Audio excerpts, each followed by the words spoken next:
अब आता है कि आप किस पे ज़्यादा बिलीव करते हैं, टेक्निकल चार्ट्स पे, फाइनेंशियल रेशियोज पे, फंडामेंटल पे, या कभी टेक्नो फंडा के बारे में भी आपकी सोच, आपकी समझ, आपके सुझाव क्या रहेंगे? देखिए, ना मुझे आता है, ना मैंने सीखने की कोशिश की टेक्नो साइड, ना सीखने का कोई इरादा है, तो मैं उससे बिल्कुल ही दूर हूँ। मैं इसमें ये नहीं बोलूँगा कि जो करता है वो गलत है, क्योंकि ये भी एक आर्ट है। तो जब भी आप आर्ट की तरफ आते हो तो हर आर्टिस्ट का तरीका अलग होता है। तो आप स्पोर्ट्स देखो, म्यूजिक देखो, द्रविड़ भी बहुत सक्सेसफुल है, सहवाग भी बहुत सक्सेसफुल है, दोनों का तरीका वॉज एब्सोल्युटली अपार्ट।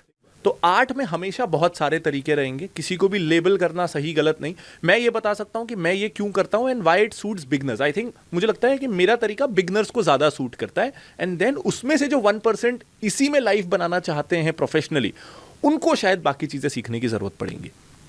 अब टेक्निकल एनालिसिस को इसमें मिक्स करने का यूज क्या होता है? 2-3 यूज होते हैं कि मेरा एंट्री पॉइंट सही हो। ये लोग कहते हैं कि आप डेड स्टॉक्स में फंसे ना रह जाओ। एंट्री पॉइंट आपका सही हो, एग्जिट पॉइंट सही हो, और आप मोमेंटम के साथ चलो, मोमेंटम के अगेंस्ट नहीं। मेरा fundamental analysis, value investing particularly, ये कहता है कि आप सारे नॉन कंट्रोलेबल्स को भूल जाओ, सारे नॉन कंट्रोलेबल्स को पिक्चर से हटा दो। तो जैसे मार्केट कहाँ है, किस लेवल पे, 70,000 है, 80,000 है, मैं आपको बताऊं, मुझे मार्केट पता नहीं होता। मेरे घर में एक दैनिक भास्कर आता है, तो जिस दिन उसके फ्रंट पेज में आ जाए, कई बार ना जब माइलस्टोन क्रॉस होते हैं तो डेली न्यूज़पेपर में भी स्टॉक मार्केट आ जाता है, मुझे स्टॉक मार्केट उससे पता चलता है कि कहाँ है। तो क्योंकि मार्केट 80,000 हो, 60,000 हो, 40,000 हो, मैं उसमें कुछ कर नहीं सकता। तो अगर मैं नहीं कर सकता तो मैं वो नहीं देखूंगा।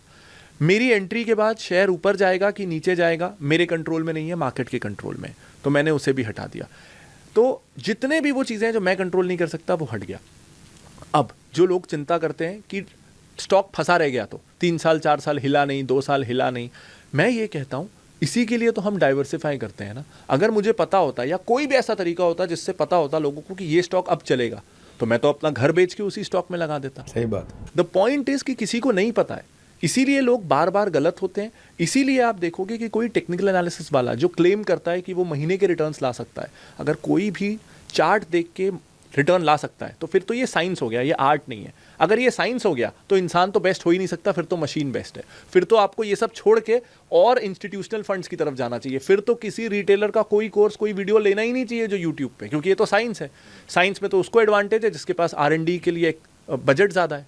तो ये तो मशीनी काम हो गया। आप तो जाइए इंस्टीट्यूशनल फंड्स के पास, रिटेलर के पास आइए ही मत, यूट्यूबर के पास आइए ही मत। और अगर ये आर्ट है, जो मैं कह रहा हूं कि ये आर्ट है, तो फिर आपको हमेशा गलती होने के लिए स्कोप देना पड़ेगा। सचिन भी 0 में आउट होगा, प्रीतम का गाना भी फेल होगा, फिर आपको फेलियर के लिए रेडी रहना पड़ेगा। फिर आप उसमें साइंस मिक्स नहीं कर सकते, आप उसमें डेटा एनालिसिस से अपनी प्रोबेबिलिटी बढ़ा सकते हो, पैटर्न रिकॉग्निशन और डेटा एनालिसिस से। उस पर मैं आता हूं, लेकिन सबसे बेसिक तरीका क्या है कि आप डेड स्टॉक से खुद को बचा सको। आप 20 स्टॉक की एक पोर्टफोलियो बनाओ। मेरे साथ भी हमेशा ये हुआ कि अगर 20 स्टॉक्स हैं तो उसमें से 4 ऐसा चल रहे हैं कि मेरा रिटर्न ठीक ठाक आ जा रहा है। हर साल कोई और सेक्टर में बूम आ जाता है, कोई और पर्टिकुलर थीम में बूम आ जाता है। तो अगर आपकी वेल डाइवर्सिफाइड पोर्टफोलियो है, आपको स्टॉक लेवल पे चिंता ही नहीं करना। एक इसमें जरूरी फ्रेमवर्क ये है कि you never have to worry about a particular stock. आपने पोर्टफोलियो क्यों बनाया है? जब हमारे मैं ये कहूँगा कि हमारे पास अगर 20 आम के पेड़ हैं और मुझे ये चाहिए कि मेरे को इससे साल के 2000 आम आने चाहिए, जब तक साल के 2000 आम आ रहे हैं, मैं एक एक पेड़ ने कितने दिए ये करना जरूरी नहीं है, एज लॉन्ग एज मैं परफॉर्मेंस एग्रीगेट लेवल पे बीट कर रहा हूं। तो जब तक मेरा पोर्टफोलियो ठीक कर रहा है, मैं एक एक स्टॉक के पीछे जाऊंगा नहीं। दुनिया के जो बेस्ट इन्वेस्टर्स भी हैं, राकेश झुनझुनवाला हो, पीटर लिंच हो, वॉरेन बफेट हो, इनको भी इनके 20% स्टॉक्स ने इनकी 80% वेल्थ दी है। तो इसका मतलब ये नहीं कि वो 80% स्टॉक्स बेकार थे, वो 80% स्टॉक्स को सिलेक्ट करना was part of the process जिससे उनको वो 20 विनर्स मिले। तो इसलिए इंडिविजुअल स्टॉक्स की तो चिंता ही नहीं करनी चाहिए।